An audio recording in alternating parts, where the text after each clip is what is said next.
Hey, happy Monday. Welcome to FPP Live, a time where I connect every Monday, 7 p.m. EST. I connect all things faith with purpose and profit.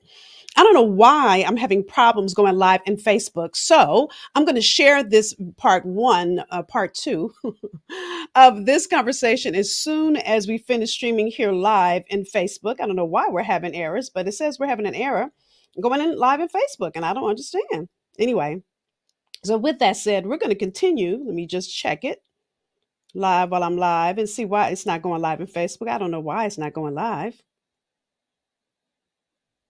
Okay, it says it's live, but I don't know what's going on. Anyway, so we'll check it on the other end. Nevertheless, let me go on and pour in so that you don't miss this conversation, even if you get to watch it in the replay, okay? So, with that, we are continuing in a five-part series. A five-part series. Hold on, I messed up my connection over here. A five-part series where I am pouring into you live everything you need to dominate in your lane. So, as I talk about dominating in your lane, I need you to understand God has only called you to one thing. But this is the problem I see so many entrepreneurs have. So, listen, as you come in, if you have questions, I want you to ask me the question. If I am stepping on your toes or you get value, please share because I do read all your comments. And you never know when what you share might be the topic of our conversation for the next episode. So, with that said, again, we are continuing. This is a five-part series. This is part two. So, tonight we're talking about why you must be savage in your business. Now, listen, when I talk about savage in your business, now, number one, I looked up the word savage, but before I tell you what it means and when I looked it up, as I was writing out the content for this episode, I'm always thinking about what should I call it? What should I title this episode? And so I kept thinking about that song by Megan the Stallion, I'm a Savage. Now, we're not sad the savage the same way that she talked about it in her song. But what we are is savage when it comes to a savage. When I think of a savage, I think of a lion. I think about a lion and his focus and how he dominates in his domain. So, of course, I looked up the word savage. Savage means fierce, violent, and uncontrolled. So, we're going to take violent out because we don't want to be any part of violent, but it is fierce and uncontrolled. You're not controlled about what anybody else says. You're not controlled about what anybody else thinks. You are only submitting to who God has created you to be. But then when it comes to fierce, now, those of you that didn't know, I wrote a book a year or so ago, not a year. This is my last book a couple years ago called Find Your Fierce. And so even as I was writing this book, and I was watching Beyonce a couple years ago, actually probably more like, I bought this book in 2017, so probably like 2015 this was happening. As I was watching Beyonce one day, what dropped in my spirit is you're fierce too. And this does apply to you men too. And I thought, why is God talking to me while I'm watching Beyonce?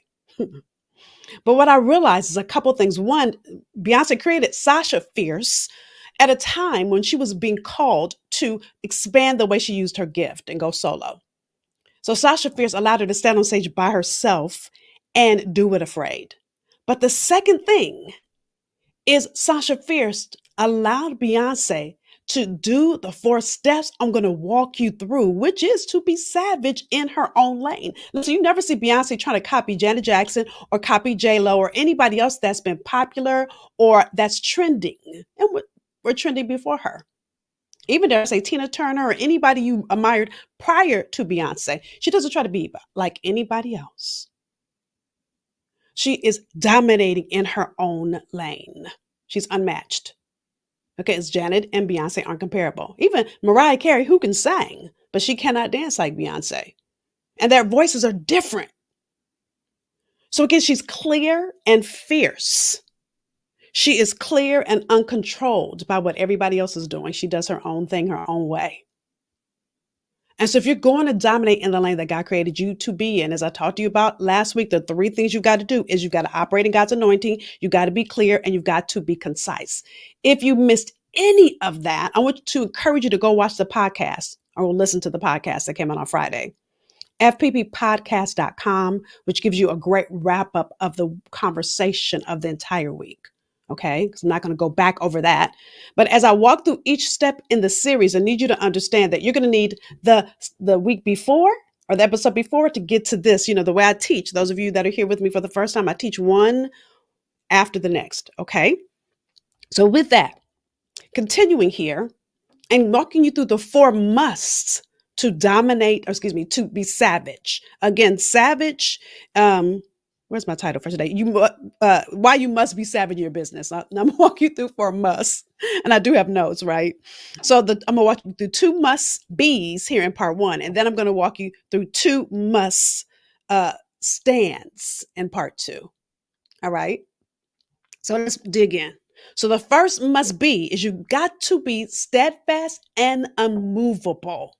Listen, in 1 Corinthians 15:58, it says, therefore, my brethren, my beloved brethren, and we can say sisters if you're a woman watching, therefore, my beloved brethren, be steadfast and immovable, always abounding in the work of the Lord, knowing that in the Lord your labor is not in vain. So let's pick this apart a little bit. The first part says, be steadfast, immovable. By the way, Paul was writing this to the Corinthian church to really help them remain faithful, unmovable, not shifting from what he taught them. Okay. So that same thing applies to us now. If you are operating under God's anointing and you're clear on who God has called you to be, and you are dominating in the lane as you are concise, because you're not everybody's answer, then you've got to remain, period.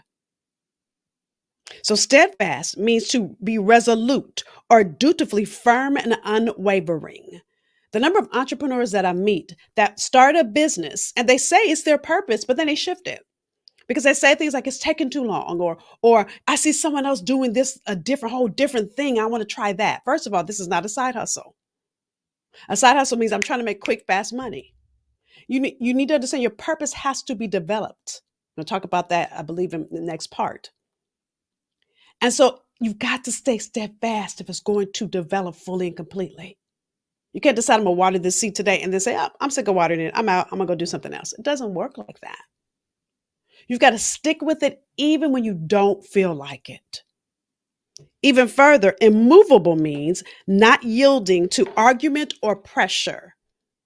Listen, James 1:8 says a double-minded man is unstable in all his ways, or I can say a double-minded woman is unstable in all her ways. If you let all the things around you shift what you know God has created you to do or be, that's how the enemy will come in and try to infiltrate your purpose. John 10:10 says, I've come that you have life and have it more abundantly, right? But the first part of that same Bible verse, I say this all the time, the enemy comes to steal, to kill, and destroy. What do you think he's trying to steal, kill, and destroy? Your purpose. He doesn't want you to be steadfast and immovable. He doesn't want you to operate fully in the one thing God has created you to do, because of all the people that will be blessed as a result of you doing the thing you're called to do. I need you to get this. So with that said, I need you to stop shifting with the wind. Okay. So one, you got to know how you're wired if you're not going to shift. This is, again, the conversation from last week. And then once you know how you're wired and you know your purpose, you really have to begin to stay in that lane and stop trying to be in every lane in a race. Number one. Then you've got to be anchored. So when I talked about you operating under God's anointing, I need you to stay steady in it. So think about what an anchor is. An anchor is used by a boat to keep it in place. And many of you keep shifting to and fro. You will hear me say this all the time, but let me say this. Ephesians 4:14 says that we should no longer be children tossed to and fro and carried about with every wind of doctrine by the trickery of men and the cunning craftiness of deceitful plotting. Again, the enemy comes to steal, kill, and destroy.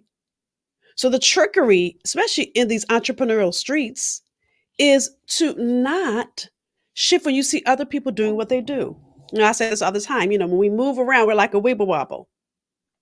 Weebles wobble, but you don't fall down. Remember that? Remember weeble wobbles, y'all? Yes, I have a weeble wobble. And I bought this to show because so many of us are going back and forth and we're not standing still and we're not standing firm. We're not being immovable. We're shifting because we see everything else happening. Now, there are strategies in your business that you might shift, but your purpose never shifts. It might grow, but doesn't shift. There's a difference. We'll talk about that in next week's episode. You've got to remain in the lane. So, what I know from my own journey is I started in the entertainment industry, producing and casting, both things I absolutely loved. When I began to feel like something was missing, I couldn't understand how I could feel like that. What I know now on this side of the journey, it was what God was doing was expanding my purpose. I was meant to work in casting and producing, but God wanted to use it in an expansive way, in a way that hadn't been used yet in the marketplace. Now, years later, other people do this thing called producing your purpose, but many people don't help you create programs from it as well as clear on it. Many people do one or the other. I see now what God was doing, but I had to be immovable and clear on who I am and how God crafted me to be. You get that? So that's step one, is you've got to be steadfast and immovable. Think about a lion. When a lion sees something that he's going to attack, he's slow, moving slow. Oh, he's not compromising. Oh, he's going to get it. He is going to go after it. He is steadfast and movable, right? So step two, I just said it. You got to be uncompromising. Okay. Now, before I walk through uncompromising, there's one thing that I just thought of that I didn't tell you. You know, when I was thinking about steadfast and unmovable, when I was writing out my content, the second thing I thought about I'm a Savage, which I have lyrics for it. I'll share with you at the end. The second thing it made me think of is the song, And I'm Telling You, I'm Not Going. Remember that song from Dreamgirls that Jennifer Holiday and then Jennifer Hudson made famous? I'm going to read a few of these lyrics, and I really want you to get this. When you're steadfast and unmovable, you're like, I'm not going. So imagine if I was saying these lyrics to God. So when you hear me say the best man, insert God there. Okay. And I'm telling you, I'm not going. You're the best man. Or I could say, God, you're the best thing I've ever known. There's no way I could ever go. No, no, no, no way. There's no way I'm living without you. I'm not living without you. I don't want to be free. I'm staying. I'm staying. You're going to love me. You're going to love me. And I'm telling you, I'm not going. Even though the rough times are showing, there's just no way, there's no way. We're part of the same place. Part of the same time. We both share the same blood. We both have the same mind. And time, we've had so much to see. And no, no, no, no way. I'm not waking up tomorrow morning and finding that there's nobody there. God, there's no way. No, no, no, no way. I'm living without you. I'm not living without you. And there are times in my business where I've had to fight because the enemy's tried to shift my perspective or get me to quit. Oh, it may not be easy, but it's always worth it. And I've had to say to myself, I'm not going. I am steadfast. I am unmovable. And the next part of that is you've got to be uncompromising. Listen, compromise means to accept standards lower than desirable. When I think of the word uncompromising, it's like dating. You don't ever want to compromise your values. You don't want to compromise who you are to be in a relationship. Listen, one of the things that my husband and I really talked about when we got married, I was his second wife. And listen, I had been through so many relationships. Is my husband was the first man that really got all of me. I didn't have to compromise. And in other relationships, I did. I'm so glad they didn't work out because this far in the journey, the relationship ultimately would have ended in divorce when someone doesn't accept all of you. My husband accepts the CEO in me. He accepts the God's girl in me and the calling that I have on my life. Matter of fact, he undergirds it and supports the calling I have on my life. He supports the silly me and he likes ratchet music like me. Don't judge. But he's a strong black man that's not intimidated by me. So many were. And I compromised who I was to be in those relationships. Glad those relationships didn't work out. But in the same way, you cannot compromise who you are. God created you. Listen, when you compromise who you are, you're telling God he made a mistake. Now, there's no such thing as perfect. There'll be things that we go through, things that are not always 100% perfect, but it doesn't make you any less special. What I like to always say is it's like you're a Bentley. And the reason I say a Bentley, I'm not saying a Mercedes, I'm not saying even a Capri, I'm not saying a Ford, because all of those cars go on sale. You see commercials all the time about the sales they're having. Oh, Bentley never goes on sale. A Bentley knows its value, its worth. It doesn't get discounted. And you've got to stop discounting who you are. Mhm. Many of you discount yourself and you're not authentically being all of you because you're compromising to fit into maybe a box that somebody else said you should fit in, to maybe be something that someone else has told you you should do or be. Mm-mm. This is why you've got to get under God's anointing so you can get clear on who He has called you to be and be steadfast and unmovable in it. This is why, again, being a savage, thinking about that lion who is the king of his dominion. Nobody rules the land like a lion does. Steadfast and unmovable, uncompromising. A lion knows who he is or knows who she is. And when he's going after whatever he wants, will not be moved, will not be moved. 2 Timothy 2:15 says, be diligent to present yourself approved to God as a workman who does not need to be ashamed, accurately handling the word of truth. Listen, we've all been through things. There's nothing you need to hide, to protect, or defend. Nothing. There'll be some things that are brilliant about you and some things that you've gone through and you might be going through right now. But that makes you exactly the person that God has chosen for such a time as this.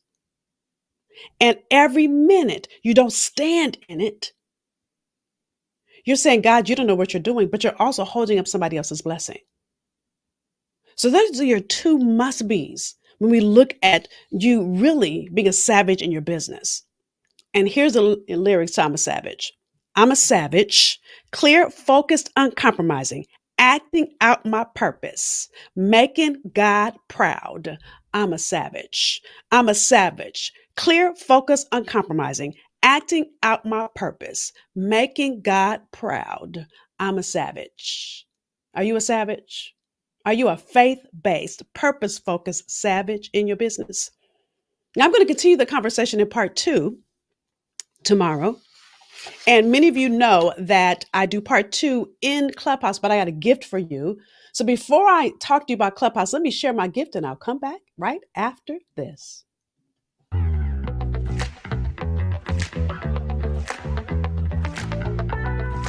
The Purpose to Profit business space is flooded with courses and coaches and all kinds of hype, all promising to help you get results, but ultimately only adding to your overwhelm and frustration.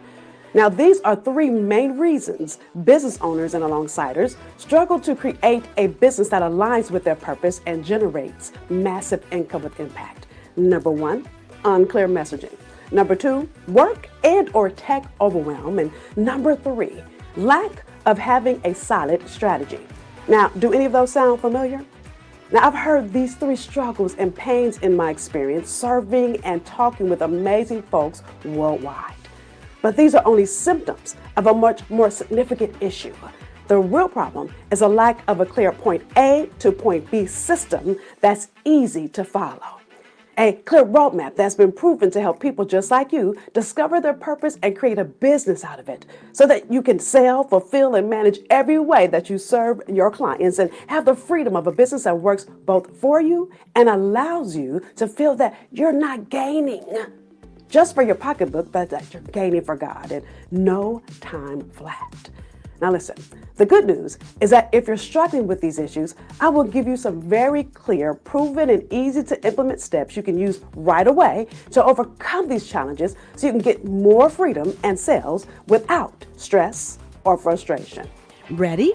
Get the insider secrets and download my free gift to you by going to bmaroadmap.com.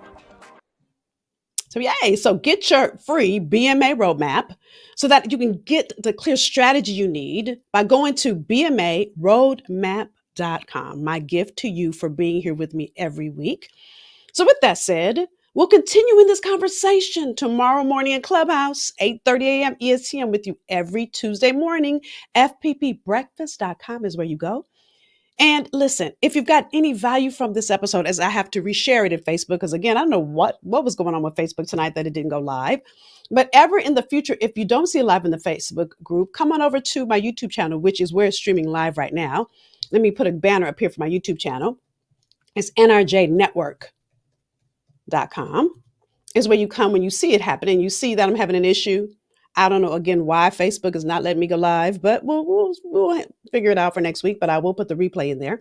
But in the meantime, watch me live tonight and then join me tomorrow morning again for FPP breakfast so we can go into part 2, okay? So with that said, thank you for joining me for this episode of FPP Live on Mondays, every Monday, 7 p.m. EST. I'll see you tomorrow morning for part 2.